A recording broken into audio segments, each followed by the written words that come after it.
Hi mga mare! So for today's video is another budget-friendly na panghanda na naman sa darating na Pasko and bagong taon. Ang ating lulutuin ngayong araw na sana po ay matry nyo din. Dahil sa bukod sa masarap na to, napakadaling gawin at syempre napakamura lang po ng magagastos natin dito. Kaya naman tara, let's go!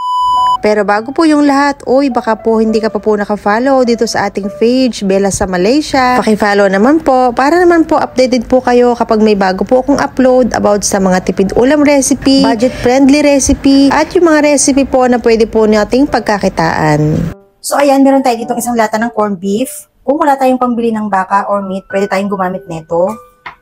Ayan, buksan na natin. Maghihiwa na rin tayo dito ng sibuyas.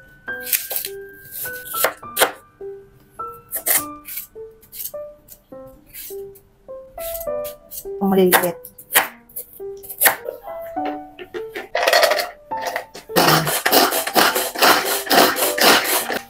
Ayan, pinong-pino na. Talin na natin sa hot dogs.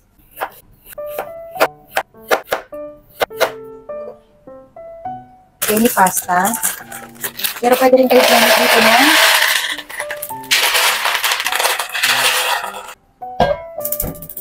butter. Then maglalagay din ako dito ng konting oil para hindi masunog yung butter. Ng bawang. Pwede na natin ilagay dito yung corned beef.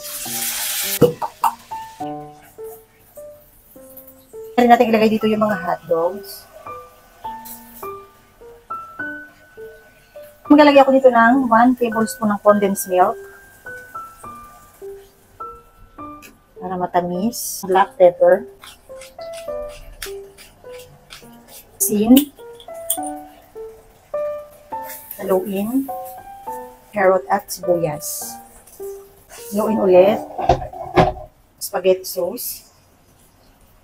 Haluin ulit. Then magpapakulo na nga rin pala ako dito ng tubig. Pag kulong-kulo na, ayan katulad niyan. Penny pasta.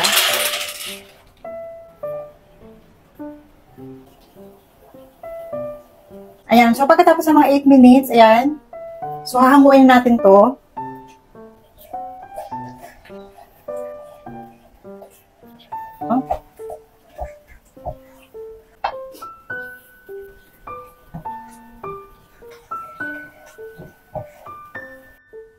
At eto na, luto na yung ating beefy creamy penny pasta na pwedeng panghanda sa darating na Pasko and bagong taon. So ayan, wag na natin patagalin.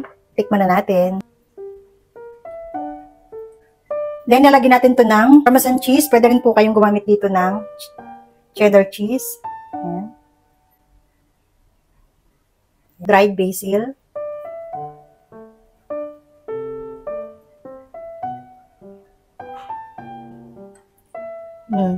And eto na, tikman na natin.